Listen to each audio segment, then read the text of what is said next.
요즘 들어 이상하게 다리가 예전 같지 않다는 느낌을 받을 때가 있습니다. 특별히 아픈 건 아닌데 계단을 오르거나 오래 서 있으면 금방 피로해지는 겁니다. 그래서 많은 사람들이 틈날 때마다 뒤꿈치를 들었다 내렸다 하며 종아리 운동을 많이 하더라고요. 그래서 저도 따라했죠. 근데 이게 단순히 뒤꿈치만 까딱이는 움직임을 반복한다고 해서 종아리 근육이 제대로 사용되는 것은 아니라고 생각해서 정보를 찾아봤어요. 뒤꿈치 들기는 오히려 반동을 이용한 움직임이 있다 보니 아킬레스건의 탄성에 의존하게 되어 운동 효과가 제한될 수 있다고 하더군요. 사실 종아리는 흔히 제2의 심장이라고 불립니다. 걸을 때 종아리 근육이 수축하면서 정맥, 혈액을 심장 쪽으로 밀어 올리는 펌프 역할을 하기 때문입니다. 그런데 하루 대부분을 의자에 앉아 보내는 생활이 계속되면 이 펌프 기능이 거의 작동하지 않게 됩니다. 저는 버스 운전수다 보니 계속 의자에 앉아 있게 되거든요. 연구에서도 장시간 앉아 있는 생활은 종아리 근육의 대사 활동을 낮출 수 있다고 알려져 있습니다.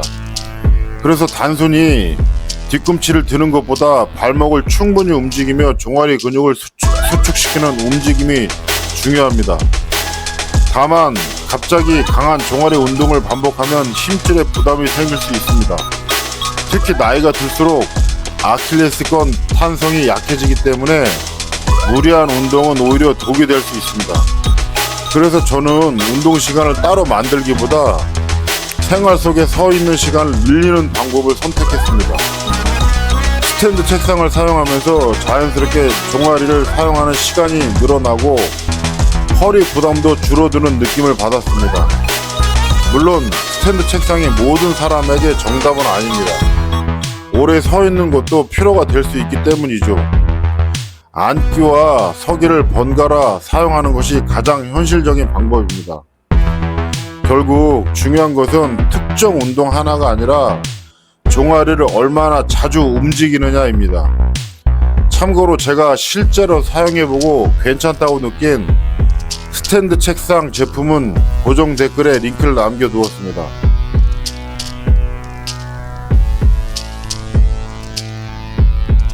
설거지 커피포트. 살림을 하다보면 가장 손이 많이 가는 일이 바로 설거지입니다. 특히 기름기가 잔뜩 묻은 그릇이나 탄 냄비를 보면 시작하기도 전에 한숨이 나오죠. 대부분 처음부터 힘을 주어 문지르지만 사실 그 방법은 가장 비효율적인 방식일 수 있습니다. 기름은 지방 성분이기 때문에 차가운 상태에서는 굳어 있기 때문이죠. 그래서 아무리 문질러도 잘 떨어지지 않습니다. 하지만 뜨거운 물에 닿으면 지방 구조가 느슨해지면서 자연스럽게 분해됩니다. 그래서 많은 주부들이 강조하는 것이 바로 불림 과정입니다. 뜨거운 물에 설거지감을 잠시 담가두면 나중에 힘은 거의 들지 않고 쉽게 씻어낼 수 있습니다. 다만 너무 뜨거운 물은 손 피부에 부담을 줄 수 있고 나무 식기 같은 경우 오래 담가두면 변형될 수 있죠. 그래서 현실적인 방법은 간단합니다. 뜨거운 물에 먼저 담가두고 다른 집안일을 하다가 나중에 가볍게 닦는 것입니다. 혹시 세제를 많이 쓰면 해결된다고 생각할 수도 있지만 실제로는 불림 과정이 훨씬 효과적입니다. 결국 설거지의 핵심은 세제가 아니라 힘보다 순서입니다. 참고로 저는 뜨거운 물을 준비할 때 염소 제거 기능이 있는 아주 다양하게 쓸 수 있는 다용도 커피포트를 사용하고 있는데 궁금하신 분들은 고정 댓글에 제품 링크를 남겨두었습니다.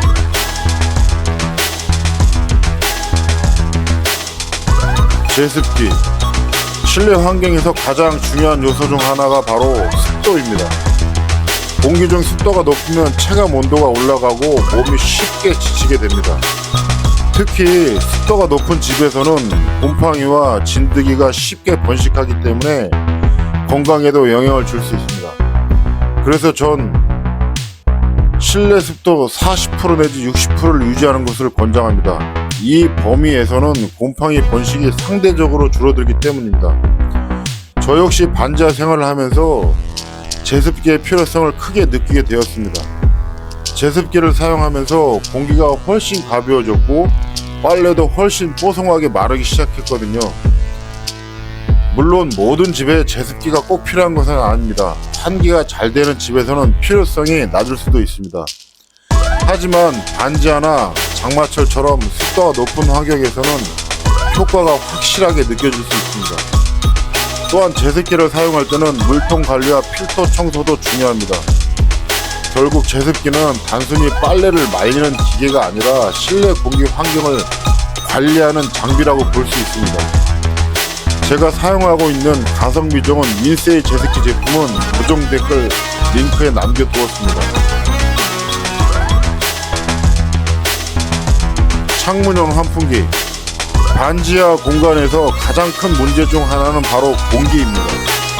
창문이 있어도 공기가 제대로 순환되지 않으면 눅눅한 냄새가 쉽게 쌓이기 때문입니다.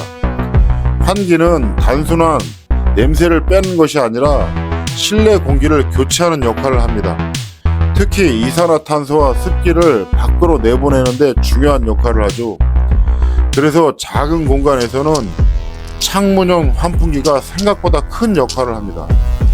지속적으로 공기를 순환시켜 실내 환경을 훨씬 쾌적하게 만들어주기 때문이죠. 물론 창문만 열어도 환기가 된다고 생각할 수 있습니다. 하지만 반지하에서는 공기 흐름이 약해 자연 환기가 충분하지 않을 수 있거든요. 다만 환풍기를 설치할 때는 소음이나 외부 먼지 유입도 고려해야 합니다. 필터가 있는 제품을 선택하거나 사용 시간을 조절하는 것이 좋습니다.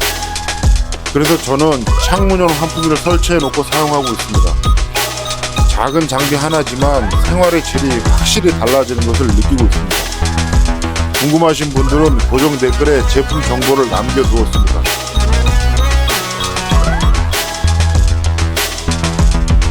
다섯 번째, 북유럽풍 빨래 건조대.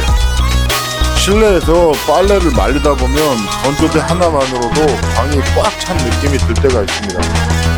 그래서 최근에는 기능뿐 아니라 디자인까지 고려한 건조대가 많이 소개되고 있는데요. 저는 우드톤이나 화이트 프레임의 북유럽 스타일 건조대는 인테리어가 효과까지 함께 가져옵니다. 제가 이걸 쓰고 있거든요. 공간은 훨씬 부드럽고 정돈된 느낌으로 만들어주고 디자인 보고 선택하면 내구성이 약한 제품일 수도 있기 때문에 구조와 안정성을 함께 보는 것이 중요합니다. 접이식 구조나 안정성이 좋은 제품을 고르는 것이 좋습니다. 또한 실내 건조에서는 제습기를 함께 사용하면 훨씬 빠르게 마릅니다. 그래서 저는 북유럽풍 디자인 건조대를 사용하고 있습니다.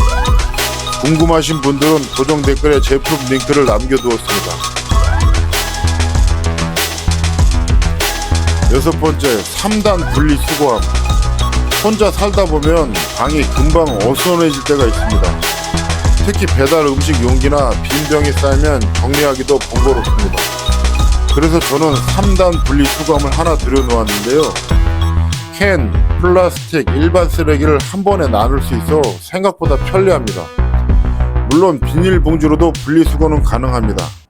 하지만 눈에 보이는 정리 기준이 생기면 자연스럽게 생활습관이 만들어지더라고요.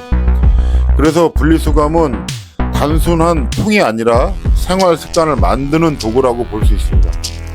제가 사용 중인 예쁜 디자인의 3단 분리수거함은 고정 댓글 링크에 남겨두었습니다.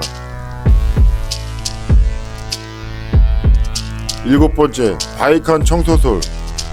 화장실 청소는 많은 사람들이 미루는 집안일입니다. 특히 타일 틈이나 물때는 잘 지워지지 않아 더 귀찮게 느껴집니다. 하지만 이 문제의 대부분은 도구의 효율성에서 시작됩니다. 청소솔의 구조와 강도에 따라 세척력이 크게 달라지기 때문입니다.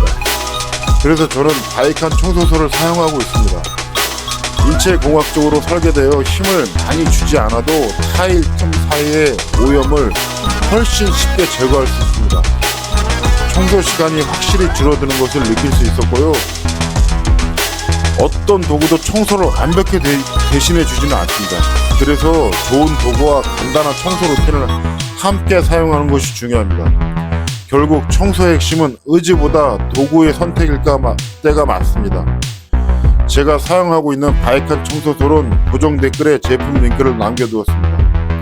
이상입니다.